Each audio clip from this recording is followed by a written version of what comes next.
Y recuerda suscribirte al canal de nuestro blog en YouTube y en Spotify.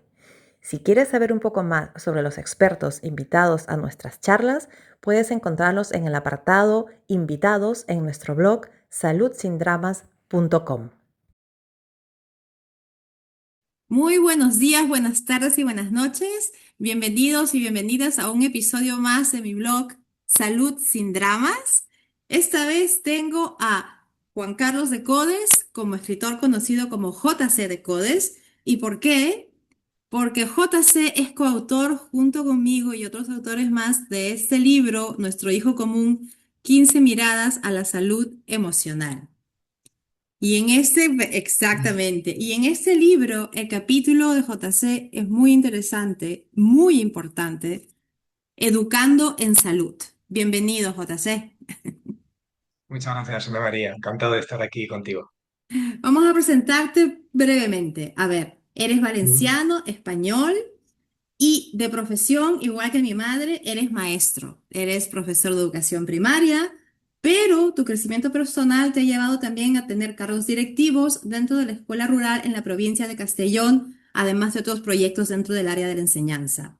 Pero desde hace poco más de un año decidiste seguir tus pasiones y tareas pendientes, que es la escritura, y JC está trabajando en su novela propia y en otros libros colectivos como ese de que somos padres comunes.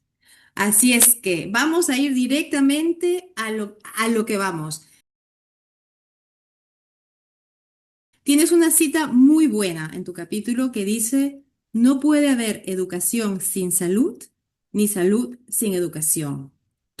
Yo sé, tú eres un defensor de esta idea. Explícanos por qué. Pues nada, es que es tan literal que es tan real como la vida misma, ¿no?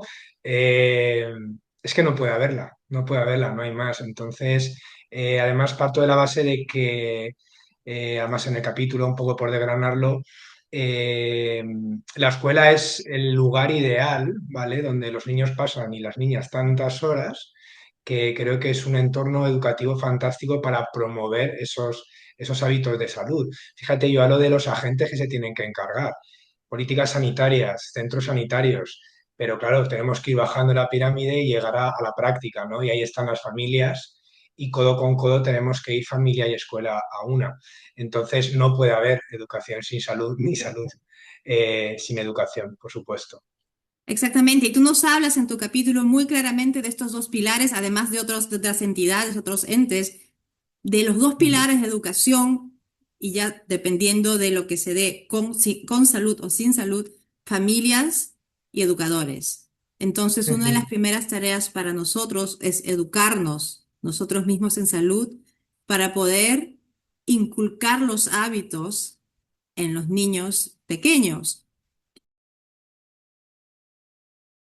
Ujú. Lo más interesante de tu capítulo, que es distinto a otros, es que tú nos vas narrando los componentes de la salud que los identificas como salud física, socioemocional y mental, pero nos lo haces con un toque muy, muy tangible, contándonos historias de tus aulas, desde luego con nombres cambiados, pero casos reales como la vida misma.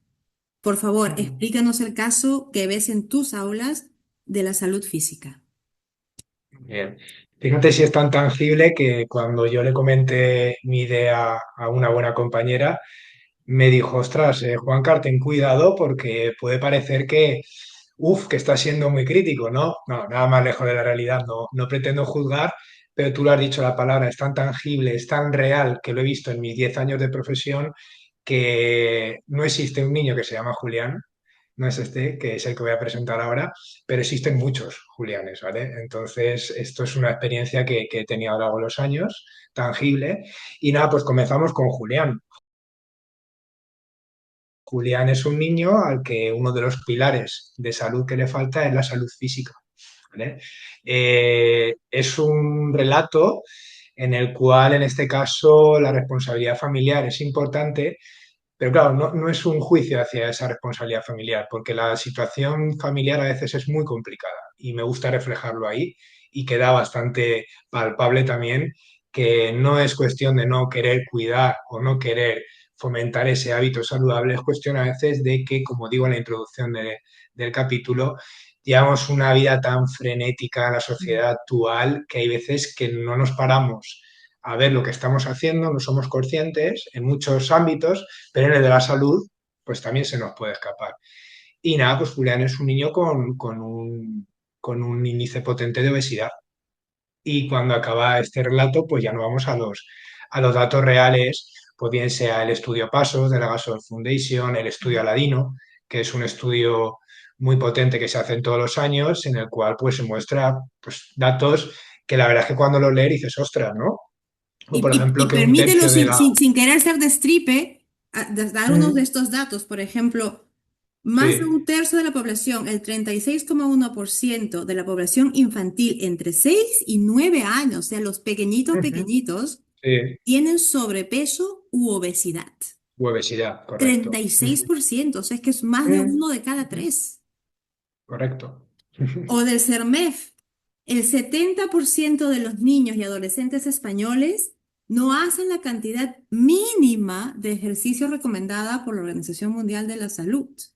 O el de Ujú, pasos, que dice, prácticamente un 30% de los niños, con 30% consume comida rápida, o sea, comida chatarra, de 2 a 4 días por semana, que es casi todos los días de escuela, y ujú, alrededor de un 31%, que está otra vez casi uno de cada tres, afirma consumir productos de bollería, pastelería, superindustrializados, golosinas, chocolatinas, más de 5 días a la semana.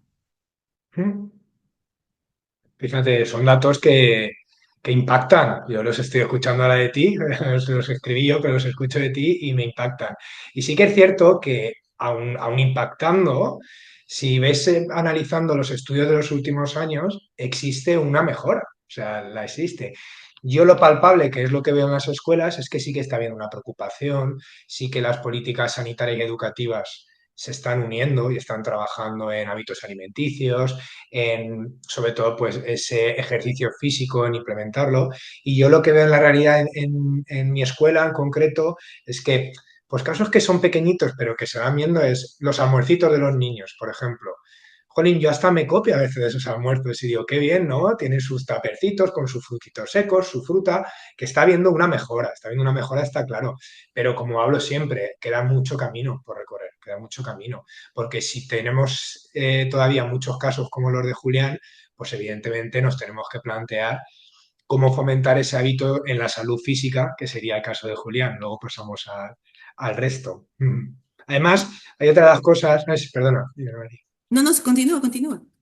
Sí, hay otra de las cosas que también me gusta remarcar que también en cuanto a qué podemos hacer, ¿no? Para todo esto. Y hay una cosita que creo que se nos escapa a veces cuando apuntamos a los nenes y nenas a actividades extraescolares fuera de la escuela que tienen que ver con el deporte, por ejemplo. Y es que es muy, muy, muy, muy importante, uno, intentar compartir con ellos, porque somos sus referentes, y dos, si no podemos compartirlo con ellos por nuestro ritmo ajetreado y porque una extraescolar es porque a veces por interés del niño y también familiar, les dejamos elegir, porque muchas veces el ejercicio físico es muy bueno, siempre, pero lo hacen a gusto porque lo eligen ellos o se lo elegimos los papis, o lo elegimos los profes. Decimos, no, tienes que jugar a esto. Hombre, yo creo que tenemos que dejarles también libertad para elegir y saber lo que les gusta a nivel motriz. Y muchas veces no lo hacemos, ¿eh? Claro, Es porque si una... se convierte en obligación, va a ser una cosa que vas a odiar y tampoco te va a estar el beneficio que te tendría que dar. Y en este ejemplo que ponía del Julián inventado, como dices tú, no se trata de juzgar a las familias que hacen lo que pueden con lo que tienen. Pero tú dices, ¿no? Que a sus padres les cuesta preparar la cena, vienen cansados del trabajo, al niño le cuesta leer, el niño quisiera pasar más tiempo con su padre y con su madre, pero trabajan mucho, se les ve cansados, tristes y en ocasiones enfadados. Y al final, después de la cena, ven la televisión hasta que uno cae detrás del otro y este niño del ejemplo, Julián, de 9 años, pesa más de 60 kilos. Fuertísimo. Sí, sí, sí, claro. Sí, además hasta lo de las familias es palpable porque yo he conocido a lo largo de los años muchas familias y he hecho amistad con algunas de ellas me han confesado que tienen estas dificultades. Y entonces no se trata de juzgar, se trata de empatizar e intentar ayudar en lo máximo de nuestras posibilidades. Los docentes también nos equivocamos muchísimas veces y no pasa nada. El tema está en ser consciente, reflexionar e intentar mejorar todo esto, por supuesto. Y lo creo que lo que tú dices es fundamental, el ser consciente, porque yo entiendo, mi madre también ha sido maestra toda su vida. Tú también tienes tus propios problemas como persona, tienes tus cuentas que pagar, tienes tus líos por aquí y además tienes la labor de educar.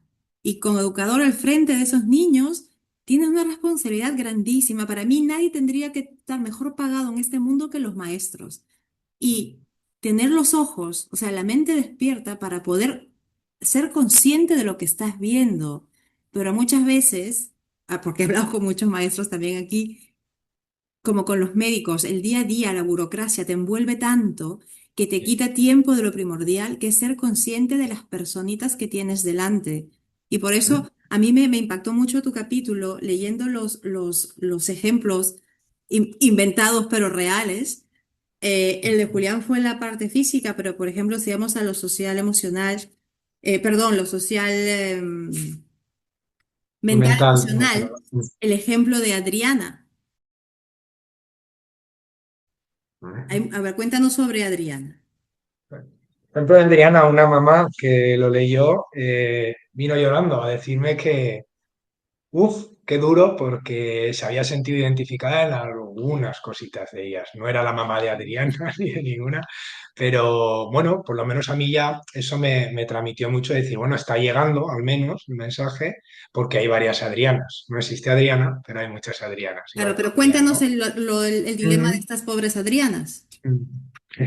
Bueno, pues Adriana es una niña que aquí siempre hago yo una especie de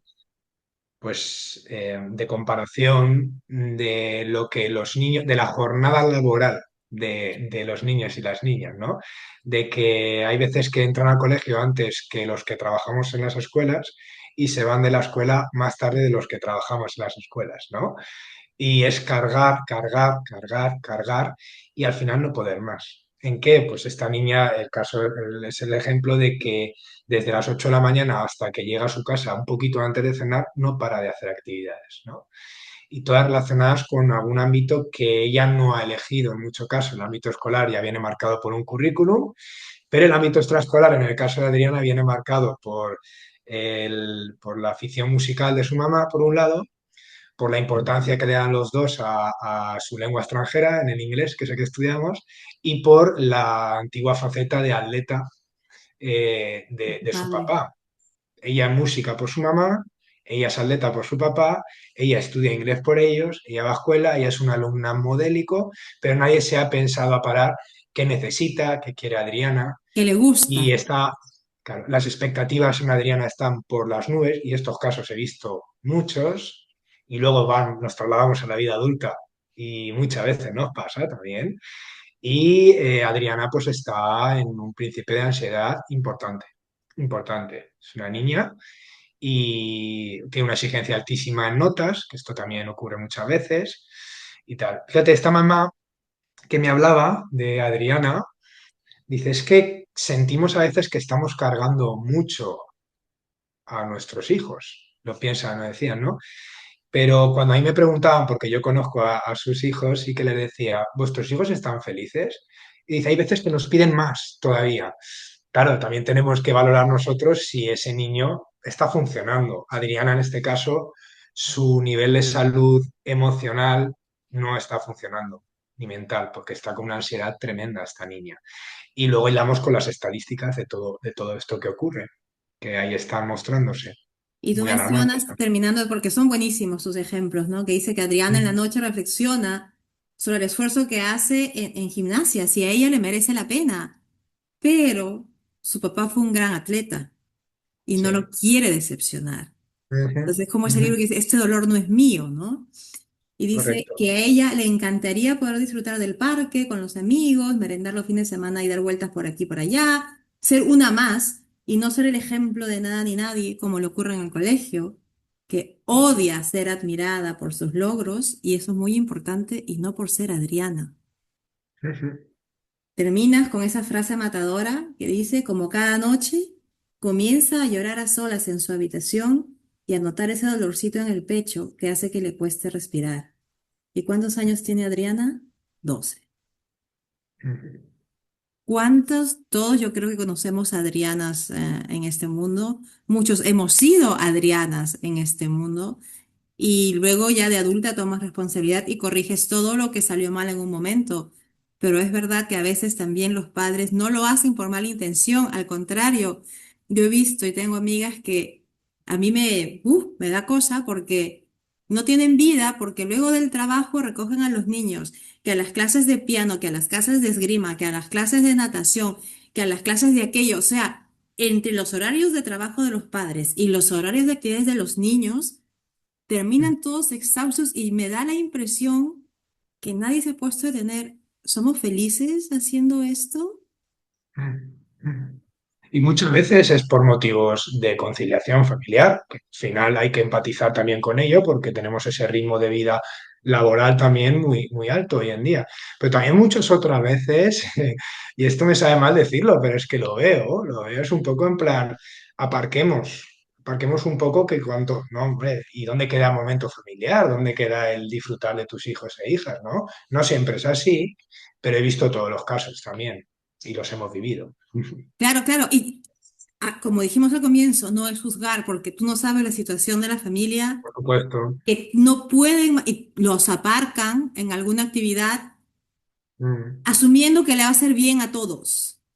claro. Y eso es también una cuestión de comunicación, que los niños que no pueden articular sus necesidades, sus gustos, los padres que no tienen tiempo de detenerse a pensar sus gustos y sus... Ujú. es una situación compleja, como dijiste al inicio. Y Además, luego, fíjate, ¿sí? Adriana, por puntualizar, Adriana tiene 12 años, ¿no? Está en esa puertecita que la va a llevar ya a la adolescencia y ahí sí que son datos que es para planteárnoslo y que estamos llegando a unas tasas de depresión adolescente y en el peor de los casos de suicidio de estas edades muy preocupantes, ¿eh? Muy preocupantes. Mucho, y sé que son reales porque en mi círculo de amigos muy cercano y más extendido, pues sí, tengo esos registros de adolescentes donde el colegio llaman a la casa a decir que guarden cuchillos y tijeras y cosas y llaman a los padres a decirte, mira, esta es la situación, evaluación de tu hijo en el colegio y de pronto te das con unas realidades que nadie vio venir. Y ahora pasamos a tu tercer ejemplo con el tema de Ujú. la salud social. Mm. Súper importante porque está todo mezclado, no es una cosa Sí. aislada, son cosas que van juntas. Y el caso que cuentas aquí del Ayrton inventado, pero que son muchos Ayrtons, también es muy Ujú. fuerte, ¿nos lo explicas? Sí, además, fíjate, la salud social, bajo mi punto de vista, en ocasiones la gran olvidada, ¿eh? Que parece que nos centramos en la física, en la mental, emocional, hoy en día la emocional mucho, pero ¿y la salud social, no? Es súper importante. Pues nada, Hitor empieza el capítulo, o sea, empieza su historia diciendo que es su tercer colegio a su corta edad ya, ¿no? En este caso, eh, hay niños en esta edad que llevan más de tres coles, imagínate qué estabilidad le puede traer esto. Y nada, pues Aitor es la tercera localidad, el tercer pueblo, y esto tiene que ver un poco con la separación o el divorcio, en este caso, de su papá y su mamá, y con un recibimiento familiar completamente en forma de guerra, por decirlo así, ¿no? No se Hostil. va, entiende con los hermanastros, un recibimiento hostil, sí, gracias. Y nada, pues al final este niño a base de aguantar, aguantar, no puede aguantar más. Y bueno, el capítulo acaba en el despacho de dirección de la escuela porque ha cometido unos actos graves de violencia hacia la persona que le estaba haciendo la vida imposible, tal cual, que no es otro, sino que es su hermanastro, en este caso. Además también, bueno, pues luego la salud social, el porcentaje más alto, que es donde falla la salud social de los nenes y nenas, y también está en estudios, es en las separaciones conflictivas de madres y padres, en este caso. Problemas con menos porcentaje, pero más graves que también aparecen pueden ser la violencia doméstica o de género y también pues eso, los malos hábitos en cuanto a vicios o este tipo de sustancias prohibidas, etcétera. Pero sobre todo enfocan que creo que la mitad de problemas sociales que Sí, aparecen, el 50%, creo que van relacionados con los divorcios conflictivos. Por sí, de tanto, 50 a 60% pusiste, sí, sí, lesiones pues conflictivas. ahí Y, está el caso de Héctor. y eso es lo que te decía antes, ¿no? El docente, además de todo lo demás, tiene que tener el ojo y las antenas y el sexto sentido de darse cuenta las situaciones de los pupilos y que ahora son tantas y tan diversas como estos ejemplos. Y es verdad que tú acabas el impactante relato de Aitor, eh, Mm, tercer colegio, tercer pueblo, de la familia, que los nuevos hermanos los llaman el mantenido, a él y a su ujú. madre. O sea, es un nivel de hostilidad tan Se separa de su hermana, que se adoraban, que también he visto casos de familias no separadas mamá y papá, sino separados hermano y exacto. hermana, que también mm, ocurre en algún Y, caso. y claro, ¿y por qué es que termina en el despacho del director? Porque otra vez ha agredido a alguien por tercera vez, pero mucho más grave, golpeó sin cesar al medio hermano y Aitor, ¿cuántos años tiene? 7. Ujú. Era Está muy, mal muy contenida. duro. Fíjate que aquí hablamos de salud social y de salud emocional también, ¿eh? En este caso. Esto. Exacto. ¿Tú ves en Mm. la actualidad esa tendencia a subir? Porque mencionaste que está mejorando, pero vemos, o es que finalmente somos más conscientes y tenemos más antenas para detectar, o es que lo hubo siempre. En el caso de la salud social, quiere Sí, decir, sí. A ver, fíjate, es el caso que más me pensé, a la hora de... Porque yo creo que son más palpables, lo has dicho tú muy bien, los casos de salud física, de salud mental, emocional, porque muchas veces los casos de salud social tenemos que rascar mucho en los coles para conocerlos, no conocer la situación social familiar al 100%. Lo que pasa es que al final, pues sí que te confiesan cosas las familias, sí que te confiesan cosas los mismos alumnos y alumnas, y sí que tú puedes intuir también con tu experiencia un poquito por dónde está yendo esta situación. Pero no es tan palpable como tú has dicho de que un niño tiene obesidad, de que un niño tiene un poquito de ansiedad porque te lo está manifestando. En este caso, pues tal. Pero yo, por ejemplo, fíjate, muchas alertas de salud social, y ahí veremos luego a la parte del equilibrio de los tres tipos, vienen porque tú detectas problemas emocionales en los nenes. Y a partir de ahí, indagando, es donde saca, ostras, aquí hay esto, incluso cosas desagradables como ya no puede ser un divorcio, que lo es, si no es de acuerdo, sino de lo que hablábamos, de violencia o de cosas un poquito desagradables que incluso te toca actuar de otra manera, como protector de los nenes que eres en ese momento. Así es, así es. Y yo creo que aun cuando en las familias se ha detectado y como padre y madre eres consciente de que hay un cierto desequilibrio antes de pasar al equilibrio, probablemente resulta por esa socialización tan mala que tenemos de culposo. O sea, que en vez de corregir, preferimos mantener la fachada de que todo está bien cuando todo está mal. Y luego porque conozco casos también donde, por ejemplo, la niña de padres divorciados no quiere ir donde el abuelo paterno, no quiere ir donde el abuelo paterno, no quiere, y el padre, pero el que tiene que ir esta semana me toca a mí, si digo yo, mi hija va donde mi padre.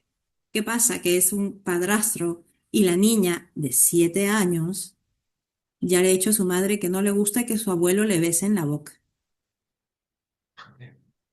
Y, Fíjate. y el padre no le cree a la niña y la manda aún así con el abuelo. Y esa es una discusión muy heavy. Fíjate qué repercusión puede tener todo esto que estás contando en la salud de esa criatura. O sea, imagínate, a nivel social, emocional, qué desequilibrio saludable tiene, Y una niña muy desgraciadamente. pequeña. Y el detalle que me lo dijo mi amiga al final, que el padrastro fue violento con su Mm. ex marido.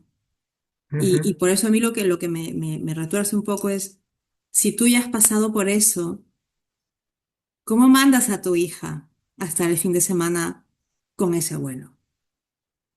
Yo te Ujú. digo, son Ya ves. situaciones tan complejas, tan difíciles, y tan, mm, tan, tan culposas que es muy difícil. Por eso la labor del docente es que es tan, o sea, la currícula es una cosa, pero lo sí, otro, yo creo que es mm, lo más importante, percibir lo que está pasando con tus pupilos, que para eso estás mm. tú a su cargo.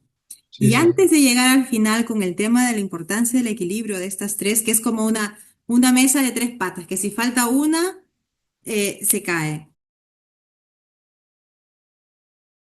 Pasamos por el tema de la paradoja de las pantallas, lo llamaste, que yo, para mí es paradoja Mm. del contenido en las pantallas, pero explícanos un poquito Eso. esto. Podemos debatirlo, por supuesto. Sí, nada, yo simplemente es que investigando un poquito del impacto que está teniendo el uso de las pantallas hoy en día, ya en la sociedad en general, pero a lo que a mí me interesaba, que era un poco en la edad de la infancia, tanto por mi trabajo como por la escritura de este ensayo, di con un artículo que la verdad es que, como hablamos aquí a veces, que me explotó la cabeza. Cuando lo leí dije, el titular ya me llamó tanto la atención que simplemente me he dedicado a ponerlo tal cual. Está en varios periódicos Sí, sí. del mundo y es de los altos ejecutivos de Silicon Valley, De las que high-tech. viven en Silicon Valley. Ujú. Y bueno, pues básicamente de las empresas tecnológicas más importantes a nivel mundial, ¿no? Pues Google, Apple, etcétera, etcétera. Pues es como que elegían colegios para sus hijos e hijas, ellos los llamaban como desconectados, es decir, un poco la paradoja que yo me planteo ahí es como aquellos gurús que han creado herramientas maravillosas, ojo, que no critico la herramienta, muy bien, ahí vamos, herramientas maravillosas con las cuales tú y ahora estamos haciendo esta entrevista, por ejemplo, si no, no podríamos, cómo se plantean con esas creaciones exitosas no valen para la formación o educación de sus hijos. Me llama mucho la atención porque yo hilo todo esto con lo del equilibrio, porque yo no pretendo prohibir ni muchísimo menos el uso de la pantalla. Yo el uso de la pantalla lo veo como una herramienta a nivel educativo, hablo de las escuelas, muy potente, pero es una herramienta más, un Exacto. complemento. Y ahí es donde hablo yo del equilibrio. No prohíbo, pero creo que tengo que utilizarlo de una manera fundamentada y una manera que persiga unos objetivos, no que sea la base de mi educación y formación a los nenes, ¿no?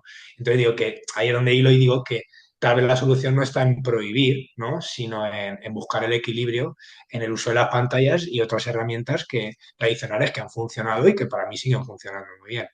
Y por eso hilaba el equilibrio. Pero me apetecía comentar esto de la paradoja de las pantallas porque es algo tan, tan, tan de debate social hoy en día que también afecta a la salud y a la infancia de los nenes y nenas. Por eso quería poner esa cuñita ahí. Sí, sí, y totalmente, por lo que tú mencionas en tu libro, la inmediatez, por ejemplo, o sea, todo el contenido que Mm, quieras es a un clic ya. Y si claro. lo notamos nosotros adultos, cuando se pone lento el ordenador y no te está en el primer microsegundo y se demoró 3 segundos, yo digo, Dios mío, qué desesperante de lentitud. Son 3 segundos. Sí, sí, sí. Imagínate un niño pequeño. Entonces, yo soy súper amiga de la tecnología porque la piedra es una tecnología. Y tú decides si le rompes la cabeza al vecino o la usas para construir una casa. La piedra es Mm, la misma, depende de lo que tú hagas con la piedra. Y con la mm, tecnología es lo mismo. Y yo mm, hay una diferenciación entre libertad, la libertad del uso de estas tecnologías y el libertinaje en el uso de las mm, tecnologías. Y en los niños que no se pueden autorregular aún porque para eso son niños y tienen padres y referentes, como tú dices, tiene que haber un equilibrio con una guía para que la mm. tecnología no termine rompiéndoles la cabeza, sino armando puentes, ¿no? Correcto. Pues es un poco lo que quería mostrar, básicamente, en este apartado, porque lo veía importante. Más como afecta, creo, también un poco a los tres niveles de salud de la Organización Mundial, pues lo he puesto posteriormente para remarcarlo un poquito también. Mm. Y me encanta el final de tu capítulo, terminas con la importancia del equilibrio, pero Mm, recalcando que no se trata solo, evidentemente, de la calidad de vida de cada individuo, de los niños que van a ser adultos, pero finalmente somos los adultos que vamos a asegurar una supervivencia de calidad de la especie humana, que mm. ahorita mismo son momentos de muy poca calidad de supervivencia, pero es Sí, esa la potencia que tiene la educación en salud en la infancia. claro. Sí, donde no podemos garantizar, ¿no? La supervivencia de la especie humana si los que lo van a hacer, que son nuestros nenes, no están sanos en todos los niveles, ¿no? Y eso, pues al final acabamos así el ensayo y sí que me gustaba el hablar de ese equilibrio, de que es evidente que no podemos estar ni niños ni adultos al 100%, ni en lo emocional, mental, social. Hombre, pues en determinados momentos sí que estamos ahí, que son momentos maravillosos en los tres niveles ahí, pero como sabemos que la vida no es así de manera continua, que tenemos nuestros altibajos, pues yo creo que es importante ser conscientes y tener claro que esos tres niveles son importantes para todo, porque si uno lo olvido, ya no me va a ayudar a los demás. Y entonces, si no queremos, como también creo que manifestamos ahí, caer en picado, pues tenemos que mantener unos niveles al menos de equilibrio. No puede ser que los tres estén bajos, porque si no, no hay salud de ningún tipo, ¿no? Es un poco por ahí la conclusión que quería mostrar. Perfecto, JC. Sí, para que no se nos caiga la mesa. Así es que muchísimas gracias. Con este énfasis en el equilibrio de estos elementos terminamos y a quien tenga interés lo puede leer en detalle en este libro. Muchísimas gracias, Juan Precioso libro. Carlos. Muchas Hasta la gracias. Un próxima. saludo. Chao. Adiós. Adiós. Adiós. Muchas gracias por haber oído este episodio de mi blog Salud sin Dramas. Recuerda suscribirte a nuestros canales en YouTube y en Spotify. Y por favor, comparte este contenido con las personas a quien creas que les pueda interesar. Muchas gracias y hasta la próxima.